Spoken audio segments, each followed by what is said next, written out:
വികട യാക്കോബായക്കാരൻ മുൻ chief secretary VP. ജോയിക്ക് കനത്ത തിരിച്ചടി. വി.പി. ജോയ് പുനർനിയമനത്തിൽ ചട്ടവിരുദ്ധമായി അധികമായി കൈപ്പറ്റിയ 35 ലക്ഷം രൂപ തിരിച്ചടയ്ക്കണമെന്ന് അക്കൗണ്ടന്റ് ജനറൽ നിർദ്ദേശിച്ചു. ചീഫ് സെക്രട്ടറി സ്ഥാനത്ത് നിന്ന് വിരമിച്ചതിന് തൊട്ടു പിന്നാലെ 2023 ജൂലൈയിൽ വി.പി. ജോയിയെ Kerala public enterprises recruitment board chairman തസ്തിക സൃഷ്ടിച്ച് പിണറായി സർക്കാർ പുനർനിയമിച്ചിരുന്നു. അന്ന് പലരും അപകടം ചൂണ്ടിക്കാട്ടിയിരുന്നു. കേട്ടില്ല, അനുഭവിച്ചോ?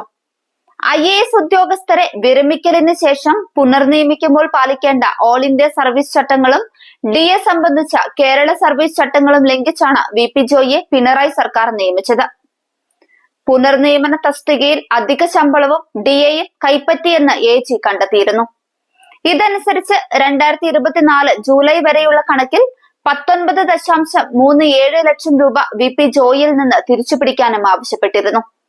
ഇക്കാര്യത്തിൽ കേരള സർക്കാർ നടപടിയെടുക്കാത്തതിനെ തുടർന്ന് 2025 ജൂലൈ വരെയുള്ള കണക്കിൽ 35 ലക്ഷം രൂപ തിരിച്ചുപിടിക്കാൻ നിർദ്ദേശിച്ച് AG കേരള സർക്കാരിന് റിമൈൻഡർ അയച്ചു.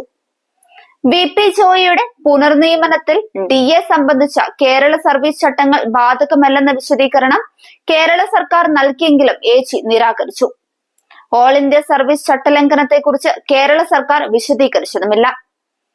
IAS ഉദ്യോഗസ്ഥരെ വിരമിക്കലിന് ശേഷം പുനർനിയമിക്കുമ്പോൾ പെൻഷനും പുതിയ തസ്തികയിലെ ശമ്പളവും ഉദ്യോഗസ്ഥൻ സർവീസിൽ അവസാനം കൈപ്പറ്റിയ ശമ്പളത്തേക്കാൾ കൂടാൻ പാടില്ലെന്നാണ് ഓൾ ഇന്ത്യ സർവീസ് ചട്ടം.